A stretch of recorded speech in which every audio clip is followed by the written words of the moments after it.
ஹரே ஹர மகாதேவுக்கு. காலம்பர எழுந்து காலை கழுவிட்டு பாகாசுரனை எடுத்துட்டு பெட்ல படுத்துட்டேன்.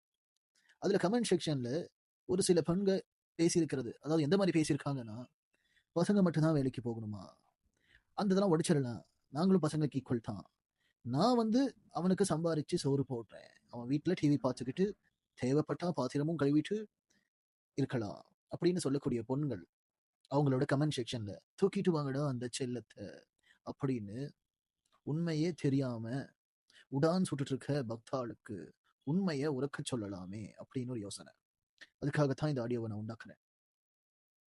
அந்த வீடியோல இருக்க டிபேட் ஷோல அந்த பொண்ணு சொல்லுற, நீங்க வீட்டுல இருக்கலாம், நீ யாருமா என்ன வீட்டுல இருக்க சொல்றதுக்குன்னு அந்த பையன் கேட்கிறான். அதே அதே மாதிரி நீ யாருடா என்ன சொல்றதுக்கு அப்படின்னு அந்த பொண்ணு வந்து காம்படிஷன் மைண்ட் செட்ல இருக்கிறா, காம்படிஷன் மைண்ட் செட்ல பேசுறா.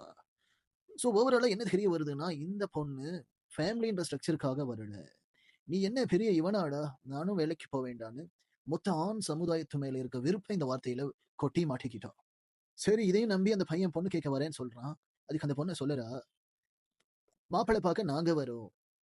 இது மூலமா பக்தால் என்ன தெரிஞ்சுக்கணும்னா, அவ புருஷனை புருஷனா பார்க்கல, ஃபேமிலி ஸ்ட்ரக்சரா பார்க்கல, இவ ஃபெமினினா இருந்து அவன் மேஸ்குலின் எனர்ஜியை தூண்டல, ஒரு ஃப்ரெஜைல் ஈகோல அவனை காம்படிஷனா மட்டும்தான் பார்க்கறா. இதே மாதிரி உங்க வாழ்க்கையில ஏதாவது பொண்ணு பேசி அதை நம்பி போனீங்க அப்படின்னா கண்டிப்பா அடி விழுவும் பேக்கல. அதே மாதிரி இன்னொரு இன்டர்வியூ, அதுலயும் அந்த தூக்கிட்டு வாங்கடா செல்லத்தை கமெண்ட் பக்தால் போட்டிருந்தான்.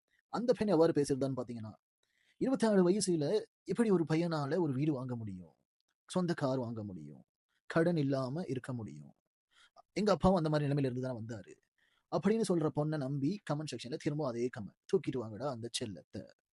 திரும்பவும் சொல்ற பக்தா அந்த பொண்ணோட மேட்ரிமோனியல் ப்ரொஃபைல ஓபன் பண்ணி பாத்தீங்கன்னா, அவ கம்மி எல்பிஏ உள்ள பையனை கண்டுக்க கூட மாட்டா. இதுதான் நிதர்சனமான உண்மை.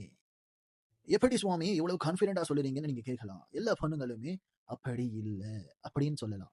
பக்தா, இதுல வர்ற 2 பொண்ணுமே பொய்யா இருக்கலாம், இல்ல இந்த 2 பொண்ணை தவிர்த்து ஒரு பொண்ணு உண்மையாலுமே வேலைக்கு போய் சோறு போடலாம். ஆனா அந்த இடத்துல உனக்கு மரியாதை இருக்குமான்றதான் கேள்வி. எந்த வீட்லயாவது வீட்டோட மாப்பிள்ளைக்கு மரியாதை கொடுக்குறாங்கன்ற டேட்டாவை எடுத்துட்டு வந்து கொடுத்துட்டீங்கன்னா லைஃப் டைம் செட்டில்மெண்டா பக்தா அப்படின்னு சொல்ல தோணுது. ஒரு சில வருஷங்களுக்கு முன்னாடி கரடி எப்படி மன்னனை பார்த்து கேட்டுச்சோ உனக்கு சுடவே தெரியல, அதே மாதிரி இந்த பக்தாளுக்கு மேற்கொண்ட பெண்கள் பேசக்கூடியதெல்லாம் உண்மை நம்பின பக்தாளுக்கு ஒன்னு சொல்லிக்க விரும்புறேன், உனக்கு சைக்காலஜியே தெரியல, நீ அடி வாங்கு. இதை சொல்லி முடிச்சோடனேயே உணுப்பான உன்னதமான ஒரு பக்தாவோட மைண்ட் வாய்ஸ் எனக்கு கேட்குது. எப்படி சுவாமி சொல்லிடுங்க அந்த சைக்காலஜி எனக்கு கொஞ்சம் சொல்லுங்களேன்.